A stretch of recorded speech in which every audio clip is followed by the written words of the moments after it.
निरुक्त के अनुसार देवता तिस्रः एव देवता इति निरुक्तः। निरुक्त में 3 प्रकार के ही देवता वर्णित है। निरुक्तकार कौन है? यास्काचार्य जी। यास्काचार्य जी के अनुसार निरुक्त में 3 प्रकार के देवताएं हैं। कौन कौन से हैं वे?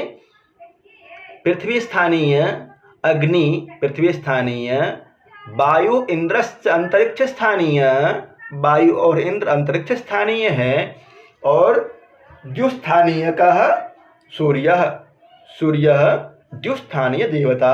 याद कीजिएगा, पृथ्वी स्थानीय देवता कौन है? अग्नि। अंतरिक्ष स्थानीय देवता वायु इंद्रश्च, सूर्य स्थानीय द्युस्थानीय सूर्य।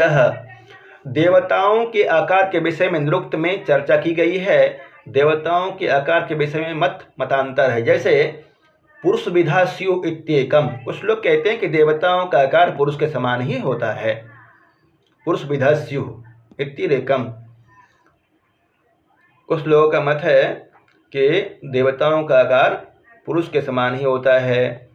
निरुक्त के अनुसार 3 ही देवता होते हैं। ये हो गया। देवताओं के आकार के विषय में निरुक्त में चर्चा की गई। देवताओं के आकार के विषय में मतांतर है। जैसे पुरुष विधा स्यु इत्येकम, देवताओं का आकार मनुष्यों की आकृति के समान होता है, ऐसा एक मत है। इसका कारण बताते हैं कि चेतनावद्भिः स्तुतयो भवन्ति, चेतनावद्भिः स्तुतयो भवन्ति, क्योंकि देवताओं की स्तुति चेतनावंत अर्थात मनुष्यों की तरह की गई है। जिस तरह से मनुष्यों की स्तुति की जाती है, उसी तरह से चेतनावत मनुष्यों की तरह ही देवताओं की भी स्तुति की जाती है। इसलिए चेतनावंत है देवता, मनुष्य के समान ही हैं। अब पुरुष विधा स्यु इति अपरम, कुछ लोग मानते हैं कि पुरुष के समान नहीं है। अन्य मत है कि देवताओं का आकार मनुष्य के जैसा नहीं है, अर्थात अपितु जड़ होता है, जड़ के समान होता है। जैसे अग्नि, वायु, सूर्य आदि मनुष्य के समान दिखाई नहीं देते हैं। समझे, 2 मत प्रस्तुत हुआ। एक तो कहता है कि मनुष्य के समान होता है क्योंकि देवताओं की स्तुति हम मनुष्य के समान ही करते हैं। दूसरा मत है कि देवता पुरुष के समान नहीं होते हैं, जैसे अग्नि, वायु, सूर्य आदि। अपि वा उभय विधा स्युः, कुछ कहते हैं कि उभय विधा दोनों प्रकार के होते हैं। देवता पुरुष विधा और अपुरुष विधा दोनों प्रकार के होते हैं, ऐसा तीसरा मत है। अपि वा पुरुष विधानामेव सतां कर्मात्मना एते स्युः। तीसरा मत क्या था? कुछ लोग कहते हैं कि पुरुष के समान भी होते हैं और देवता, और पुरुष के समान भी होते हैं और अन्य अचेतन के समान होते हैं, पुरुष के समान न होकर के सूर्य चंद्रमा आदि के समान होते हैं। अपि वा पुरुष विधानामेव सतां कर्मात्मनः एते स्युः यथा यज्ञो यजमानस्य।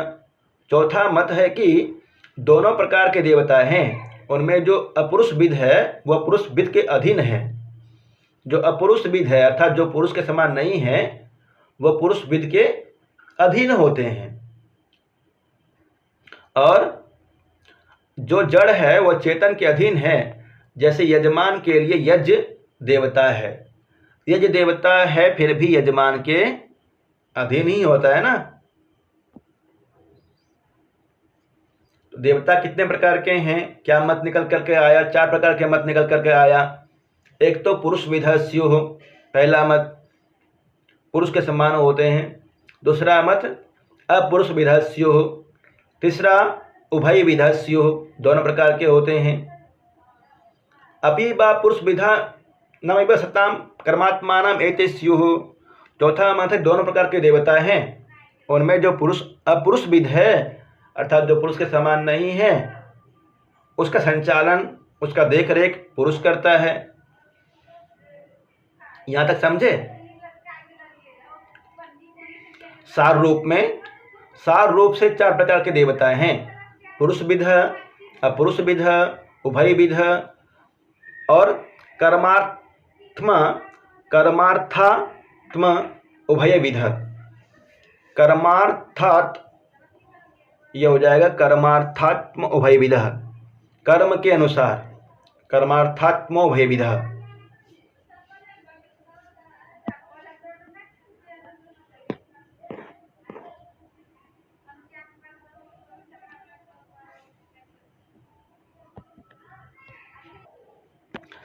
देवताओं के भागीदार को देवता भक्ति कहा जाता है। अग्नि के भागीदार पृथ्वी लोक, प्रातःकालीन यज्ञ, वसंत ऋतु, गायत्री छंद, त्रिवृत्त नामक स्तोम, रथंतर नामक साम, जितने देवता पृथ्वी स्थानीय है उनका प्रतिनिधि अग्नि है। पृथ्वी लोक में रहता है अग्नि, प्रातःकालीन यज्ञ करने के योग्य है, बसंत ऋतु है इसका, गायत्री छंद है, और त्रिवृत्त नामक स्तोम अग्नि देवता का है, रथंतर नामक साम अग्नि देवता के लिए। और जितने देवता पृथ्वी स्थानीय है उनका प्रतिनिधि करने वाला कौन है? अग्नि। हाँ, अग्नि का कर्म अंडरलाइन इसमें तो नहीं हो। अग्नि का कर्म वहनम च हविषाम, अग्नि क्या करता है? अग्नि क्या करती है? वहनम च हविषाम, हवियों का वहन करती है। जो हम अग्नि में आहुति डालते हैं उसका वहन करती है। और आवाहनम च देवतानाम, और देवताओं का आवाहन करती है, उनको बुलाती है।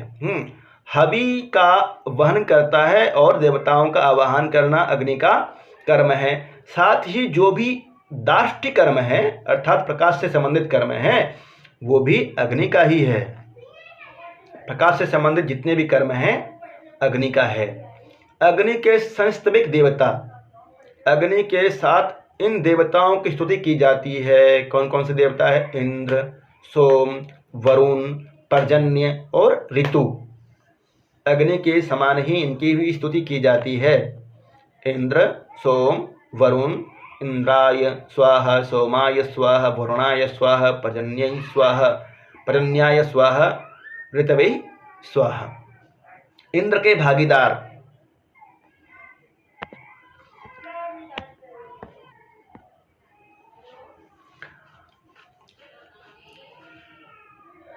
इंद्र का कर्म, इंद्र कहाँ का देवता है?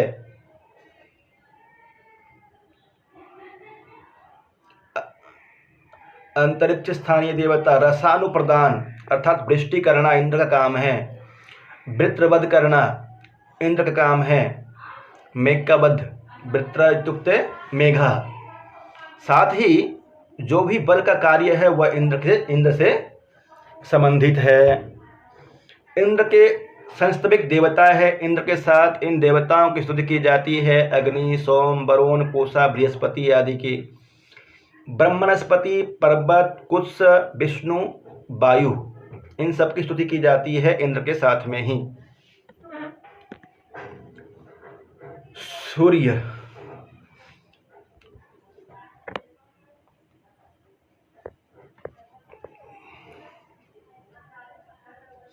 सूर्य के भागीदार द्युलोक तृतीय सायंकालीन। सूर्य का स्थान द्युलोक, यज्ञ, वर्षा ऋतु, जगती छंद, सप्तदश नाम स्तोम, भैरूप नामक साम, जितने देवता द्युस्थानीय हैं उनका प्रतिनिधि सूर्य ही है। साथ ही उषा, सूर्या, वृषाकपायी, शरण्यु, देवपत्नी, ये सब स्त्रियां सूर्य की भागीदार हैं। सब उसके आसपास रहने वाले हैं। सूर्य का कर्म रसास्वादन, जल का ग्रहण, रश्मियों अर्थात किरणों से रस को धारण करना, जो भी प्रवहित कर्म है, औषधियों को पुष्ट करना कर्म है, वह सूर्य से संबंधित है। सूर्य के वास्तविक देवता, सूर्य के साथ इन देवताओं की स्तुति की जाती है। चंद्र, वायु और वर्षा की। पृथ्वी के भागीदार शरद ऋतु, अनुष्टुप छंद, एकविंश स्तोम और बैराज शाम। अंतरिक्ष के भागीदार है हेमंत ऋतु, पंक्ति छंद, त्रिनव स्तोम, शाक्वर शाम।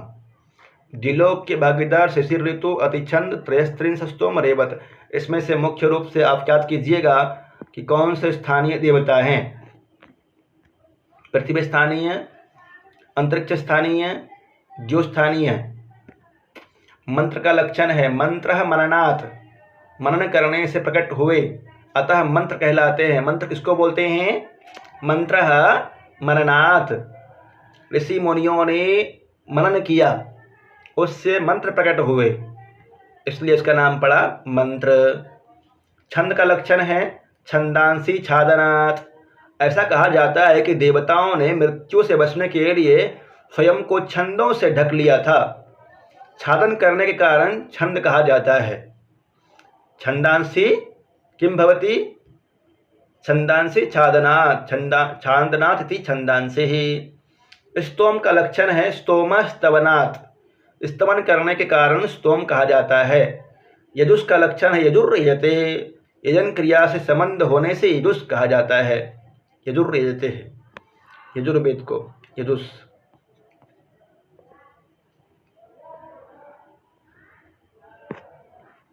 थोड़ा और देख लीजिए। गायत्री का लक्षण है गायत्री गायते स्तुति कर्मणः, गायत्री जिसको बोलते हैं आप गायत्री मंत्र या गायत्री छंद। गायत्री गायते स्तुति कर्मणः, गायत्री छंद में गाकर देवताओं की स्तुति होती है। गायत्री छंद में 3 चरण होते हैं, 3 पद होते हैं, 3 चरण होते हैं। गाते हुए ब्रह्मा के मुख से निकली, अतः गायत्री नाम हुआ इसका।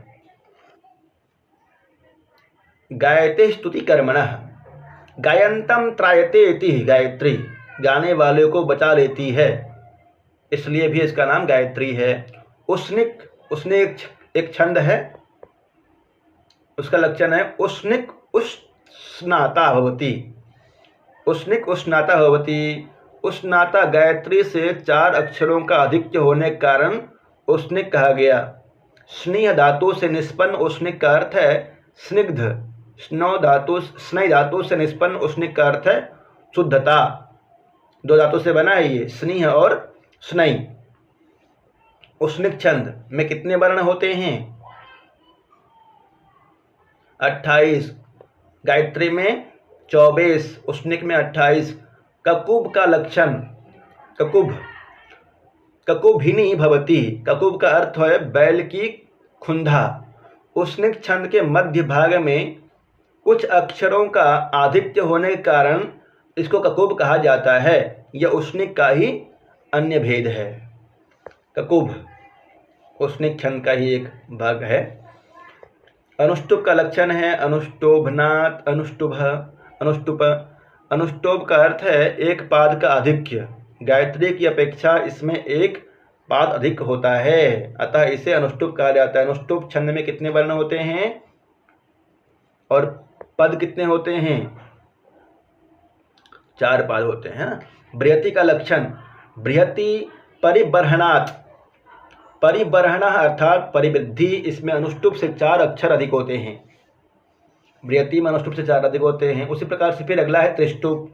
त्रिष्टुप स्तोभत्योत्तर पद, त्रिवृत्त अर्थात वज्र, स्तुभ अर्थात स्तुति। यह छंद से वज्र की स्तुति होती है, अतः इसे त्रिष्टुप कहा जाता है। जगति का लक्षण है जगति गततमम छंदः, गततमम अर्थात आगे बढ़ा हुआ। विराट, विराट का लक्षण है विराज नाद्वा, प्रदीप्त होने के कारण से, और विराज नाद्वा कम अक्षर वाला। विप्रापनाद्वा अधिक अक्षर वाला विराट छंद प्रदीप्त होता है, भले ही उसमें कम अक्षर हो या ज़्यादा अक्षर हो। ये आपका निरुक्त से था, ये सभी याद कर लीजिएगा। गायत्री, उष्णिक, अनुष्टुप, बृहति, पंक्ति, त्रिष्टुप, जगति, इतने मुख्य छंद होते हैं। वैसे तो 21 छंद होते हैं वैदिक छंद, परंतु आपको 7 मुख्य रूप से याद करना है। गायत्री, उष्णिक, अनुष्टुप, बृहति, पंक्ति, त्रिष्टुप और जगति। 24, 28, 32, 36, 40, 44 और 48 वर्ण होते हैं। क्रमशः 4-4 बढ़ जाता है सब में। ये पहले ही पढ़े हैं आप वेदांग में और यहाँ भी दिया गया है।